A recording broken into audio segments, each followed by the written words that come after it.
Jackpot could be more than $670 million. Play on, America.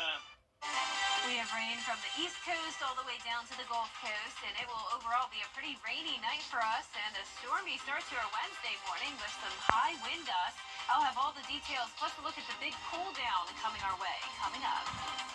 Right now on News Channel 6 at 11, more than 2 months after the storm, the cleanup continues in the Garden City. We'll hear from city leaders about the recovery. Also ahead, the Justice Department suing the state of South Carolina. Details on the allegations there. And despite a warning from the state, Columbia County's library board met to approve new book guidelines. Your News at 11 starts now. Live from Television Park, this is WJBF News Channel 6 at 11. Good evening, everybody. I'm Brad Means. Thanks for joining us. Coverage you can count on begins with a look at storm cleanup, where tonight Augusta leaders gave an update on how things are going. Graham Lee has the story. It was a packed house at Warren Road Community Center. Augustans around the room eager to hear about the city's progress. We want you to know that we've been working diligently to bring you back to where Augusta needs to be. City leaders updating the public on where the city is today, but also looking back at how Augusta got to December since late September. During that first week, we had 13 working structure fires, 52 non-working structure fires, 14 technical rescues from rescue and saving citizens from collapsed buildings, and over 593 medical calls. The total cost of damage for the city at this point is an estimated $30 million, with more inspections to be made. One of the big additional costs is repairing the Augusta Canal. The utilities director confirming that project will not be finished until at least next May. The embankment's broken, trees are down. We have to clear the hanging trees, the broken trees, and then we have to dewater the canal, and then we have to rebuild the banks that are cracked and sloughing into the canal. The estimated cost of that right now is around $10 million. But the big question for many neighbors is when their debris is getting picked up. Steve Castle with ISM Engineering says the target date to get everything picked up is February 1st. I assure you we will not finish until everything's done. GMA has done a phenomenal job, and FEMA has done a phenomenal job, and they will continue doing that. So this is an Augusta project we're going to address in a nonpartisan way that benefits our community, and we're going to recover from this. As the long road to recovery continues, city leaders will meet again next Tuesday with another update on progress. In Augusta, Graham Lee, WJBF, News Channel 6. So here we are, storm debris cleanup in Augusta hitting day 65 today, and a lot of streets out there, like this one, Oleander Drive in the Bedford neighborhood, still have lots of debris on the sides of the roads. The city has cleaned up about 1,000 miles of roadway since the process started in early October. We've got a long ways to go on debris pickup, and that's what I get my calls from lately is, since this hurricane started, when is debris going to be picked up? We've got, the 90-day window's closing in on us soon, but I know we're going to go back out. Yeah, for that first 90 days, the city can get 100% reimbursement of the cost from FEMA. The city is asking for an extension on that. Time now for a first check of our weather. Chief Meteorologist Jenna Petracci back with us with rain and wind on the way. Yeah, we're going to have a pretty rainy night, and Wednesday morning we'll have a few storms around. But right now on Live Viper 6, still just around half the area dealing with some steady rain and gusty winds. So notice Richmond County pretty much completely dry, Emmanuel County dry, Burke County, Screven County, Allendale County. None of you are seeing any rain, but we do have the rain anywhere from Saluda County down to around Washington County. So here's a closer look at that. McCormick has some heavier downpours. Notice the lightning counter at 0 strikes though, so just some spotty heavier downpours at times, but for the most part a light rain. But those rainfall totals are climbing in our northern and western counties. It's a pretty significant gradient here, with rainfall totals around 3/4 of an inch in Thompson, up to 1.5 inches now in Crawfordville, but just around trace amounts to 1/4 of an inch for the rest of us. On our Terry Lambert Hyundai Skyview cam, not super soaked outside, but you can tell it is pretty damp there at Washington Road. Augusta Bushfield did not pick up on too much rain today. We had a low of 58 degrees degrees though, so well above average by a whole 20 degrees. And we made it all the way to the 70-degree mark today, and we're not much cooler than that now, sitting at 66. So low to mid 60s across the entire CSRA. Our temperatures will pretty much stay this way as we head into Wednesday morning. Dew points also pretty high in the low 60s, so plenty of moisture around with a south wind sustained at 15 miles per hour now in Augusta, but just 5 there in Aiken. Gusts are currently up to 26 in Lincolnton, 28 in McCormick, 16 in Crawfordville, and by tomorrow morning we'll still have the gusty winds, cloudy skies, rain, and on and off storms, with the temperature staying mild in the low 60s. So notice the high and low temperature is pretty much the same tomorrow. So the temperatures are actually going to fall pretty drastically as soon as we get to tomorrow afternoon. Low of 31 going into Thursday morning, back to sunshine, and then more cloud cover again on Friday. So coming up, I'll have a look at your full 10-day forecast, but back to you, Brad. All right, Jenna, thanks. Well, the House passed a bill today that gets Augusta one step closer. A controversial plan to move some books in the Columbia County Library from the young adult or teen sections to the adult section. It's moving forward. Bria Smith has more. I think that every book should be in the library, but I think that every book should be in the correct location at the library. They're fairly ridiculous. As was addressed in the meeting, they moved most of the young adult human body section. These are science books that they moved to the adult section. The plan was approved Tuesday morning in a meeting of the Greater Clarksville Regional Library Board at the Columbia County Library. We had a good, diverse group of folks that were able to express their diverse opinions, and it's democracy in work. Those in favor of moving the guidelines forward say certain books show explicit text and images disclosing sexual and pornographic content and can be inappropriate for children. I think exposing our children too early to mature content has detrimental effects on them developmentally. Others believe that books don't have the capability of influencing a child's thoughts or beliefs. They're trying to restrict and relocate books by content, which is blatantly unconstitutional. They're using words in their guidelines, and they're trying to justify it based on something similar to the way movies or television shows are rated. We used to love taking our children to the library. But here at the library, you vote no on adopting these guidelines. I think that the guidelines were important to put into place, and this is not about book banning, and it's not about censorship. It's about safeguarding our children, and that's what needed to be done. They specifically want books they don't like that have anything to do with human sexuality, specifically LGBTQ community, in the adult section so that kids won't see it because, I don't know, maybe they think a book will make a kid gay. I've never seen that happen. Bria Smith reporting for us tonight. Demolition, have you seen this? Continuing at the old James Brown. Keep you updated on the progress. The Community Ministry of North Augusta Thrift Store has more furniture to sell now, thanks to a big donation from Lazy Boy Furniture, the tractor trailer of gently used furniture. There you see it dropping things off today. That nonprofit helps provide clothing, food, and assistance to those in need. It's on Belvedere Clearwater Road in North Augusta. Still ahead. Your hometown road trip is back on the road. We'll have a preview of tomorrow's episode after the forecast. We will have a rainy Tuesday night with storms on the way tomorrow morning. Also gusty winds up to 35 miles per hour due to a cold front passage. And behind that front, we will have a big drop in temperatures. I'll have your full Viper 6 forecast when we return. Let's face it, news is complicated. That's why WJBF.com makes it easy. Get clear, accurate stories that don't waste your time. Plus, get the latest video in one click with WJBF Plus. Get it all at WJBF.com.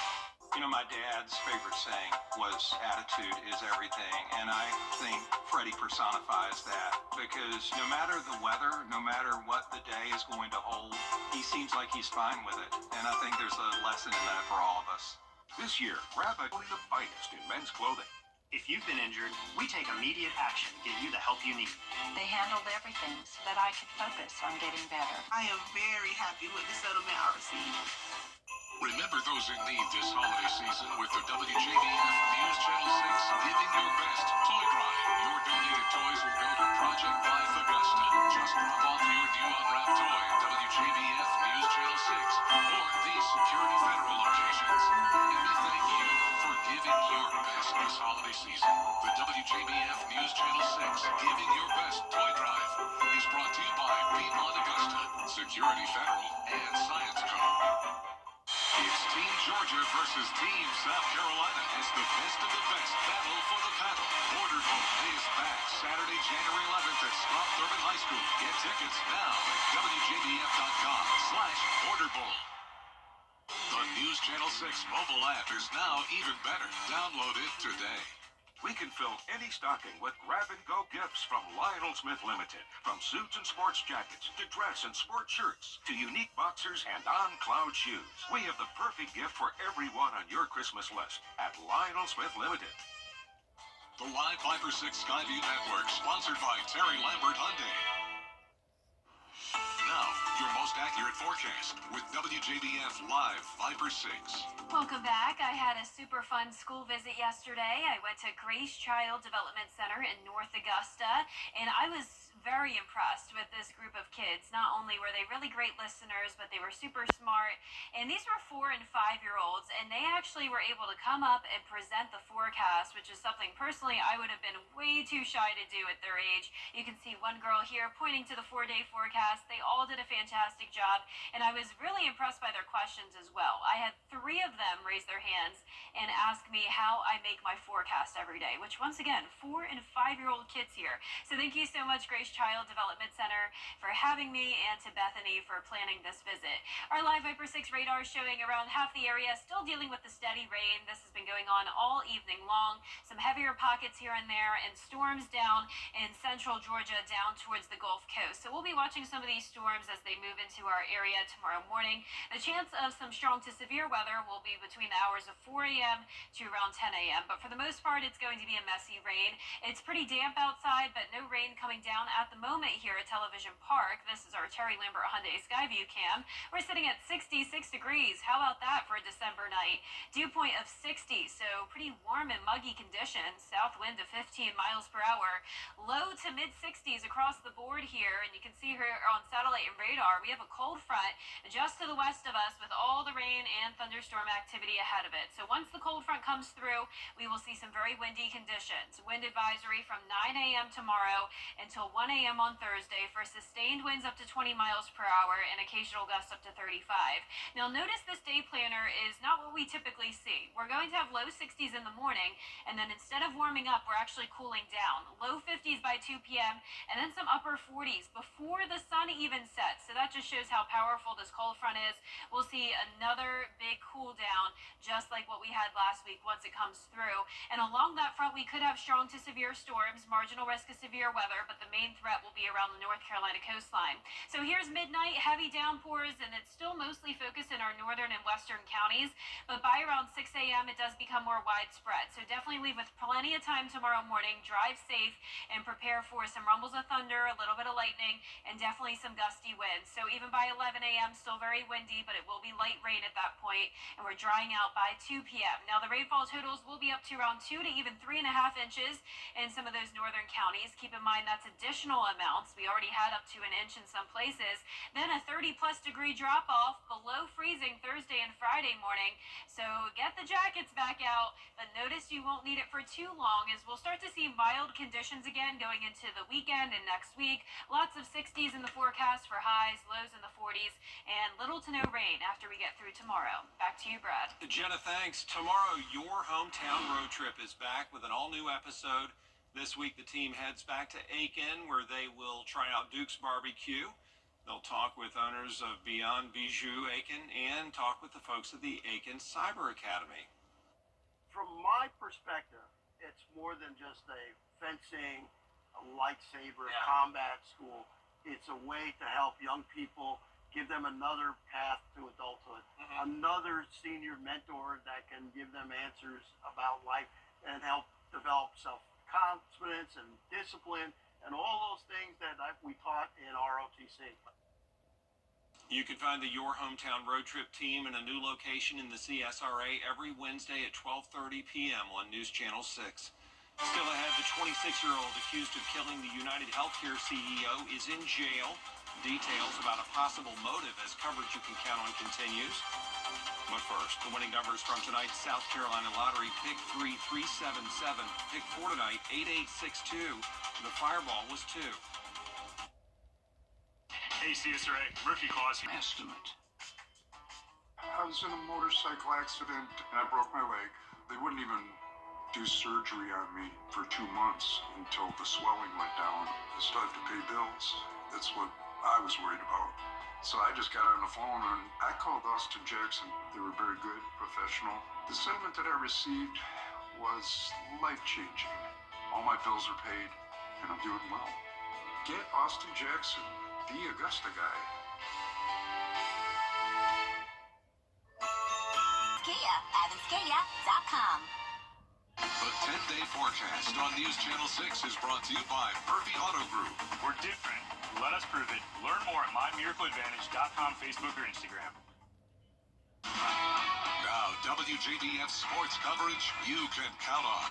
The Barnwell Warhorses are gearing up for their 2A state title game, getting in their second-to-last practice in at the Spurrier Indoor Facility. The 13-1 Warhorses had a special opportunity to prepare for their state championship matchup. They were granted access to the South Carolina Gamecocks football practice facility in Columbia. Still a great place to come in, bounce around, get out of school a little bit, be in a different environment, be able to concentrate on just football for a few hours. Football has been on the players' minds since the offseason. Last year's postseason loss to Oceanside motivated the team to get right back into the weight room. With the senior-laden squad we've got, we really thought we had a shot. We've been able to get through the gauntlet the last few weeks in the lower state and make it this ball game. So these kids are excited. We're excited. For the Barnwell seniors, they've poured their blood, sweat, and tears into this season, preparing for a moment like this. Well, this is my last high school game, so just coming out with the win, winning the state championship for our community, you know, for our team, for our coaches, 'cause I feel like we deserve it with all the hard work we put in. It's an incredible feeling. I mean, to have the opportunity to play for one, I mean, not many people can say they played for one, and it's super thrilling, and I just can't wait. The Warhorses are seeking their first state championship since 1988, and they feel this year's team is the one to bring a ring back home to Barnwell. Barnwell's a football town in the state of South Carolina. It's one of the best in the state of South Carolina, and that's one of the reasons that we want to win this for our community. I just can't wait. I mean, I want to bring a ring back to Barnwell just because they support us so much, and they're just an incredible community. The Warhorses square off against Clinton at 2 p.m. Thursday at South Carolina State University. Reporting in Columbia, Gianna Cephalou, WJBF News Channel 6 Sports. The South Carolina Gamecocks football program is headed to the Cheez-It Bowl in Orlando against the Fighting Illini. The Gamecocks are enjoying one of the most successful seasons in recent memory. For just the 5th time in school history, South Carolina posted 9 wins in the regular season. They've also beaten a school record 4 ranked teams. As a result, the national attention has only gotten stronger. South Carolina head coach Shane Beamer was named a finalist for the Eddie Robinson Coach of the Year award. Edge rusher Kyle Kennard was named the best defensive player in college football, and 6 Gamecocks were placed on the coach's all-SEC teams. The playoff committee did what they did, said what they said last Tuesday night, and it was pretty evident that we weren't going to be in the playoffs. Immediately, we went to work on our bowl destination. Kickoff is set for December 31st at 3 p.m. on News Channel 6. Replace your heating and air. And for a limited time, get an $800 holiday bonus. Call today.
Wednesday morning. Temperatures in the low 60s, and that's about what our high will be. Once the sun goes down, we'll fall into the 40s and then eventually a low of 31. A windy Wednesday. Sunshine on Thursday. Cooler temperatures. Back to some clouds over the weekend with a few light showers. All right, thanks, Jenna. Deodorant users, and I hope that includes all of us, can now smell like crumble cookies. In honor of National Cookie Day, the cookie company teamed up with Dove to offer scents that include confetti cake, strawberry crumb cake, and lemon glaze. There are also body washes, scrubs, and other crumble cookie-smelling personal care products. They're not edible. They allegedly smell great, and I'm told they're available online through Walmart. I tried to find some just to see how much, but either they're sold out or they don't have them yet. Oh my gosh, I can't believe this. I'm so excited. I love crumble. Absolutely. Who wouldn't want to smell like a cookie? That is our report for now. Thank you for watching. We appreciate it. Have a good night.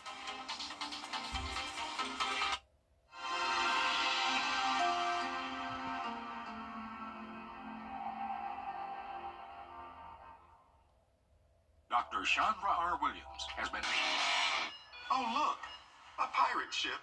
If you've been arrested for a DUI in Georgia, you may only have 30 days to protect your license or your privilege to drive here. Hi, I'm Tiffany Duncan of DUI Duncan, the DUI firm here in Augusta. Visit our website at DUIDuncan.com to see what we've done to help so many drivers. If you've been arrested for a DUI in Georgia, call me now for a free consultation. While the firm, of course, cannot guarantee results, we do guarantee you